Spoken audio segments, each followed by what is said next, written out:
नमस्कार, मी सुहास मारुती बनसोडे। मी गेल्या 5 वर्षापासून पुणे शहरामध्ये समीक्षा टाइम्स हे साप्ताहिक चालवित आहे। या साप्ताहिकाला पुणे शहरवासियांनी भरभरून प्रतिसाद दिला।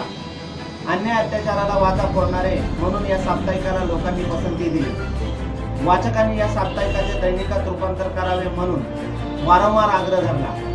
लोकांच्या विनंतीला मान देऊन दैनिक काढण्याऐवजी समीक्षा टीव्ही न्यूज हे वेब चॅनल लोकांच्या भेटीला आम्ही घेऊन येत आहोत। आजचे युग हे डिजिटल वेब मीडियाचे आहे। डिजिटल मीडियाच्या माध्यमातून पुणे शहरातील समस्या पटलावर मांडून त्यांच्या न्याय हक्कासाठी सरकारला धारेवर धरून त्यांना न्याय मिळवून देण्यासाठी वेब चॅनल धडाडीने काम करेल अशी ग्वाही मी देत आहे। या वेब मीडिया माध्यमातून लोकशाहीला घातक ठरणाऱ्या अपप्रवृत्तीला ठेचून काढत असतानाच लोकशाहीची कास धरणाऱ्या सर्वांना सन्मानित आणि पुरस्कृत करून त्याचे मनोबल वाढवण्यासाठी हे माध्यम काम करेल। ज्याप्रमाणे तुम्ही साप्ताहिक समीक्षा टाइम्सला प्रेम दिले, या वेब चॅनलचेही स्वागत कराल ही अपेक्षा ठेवतो।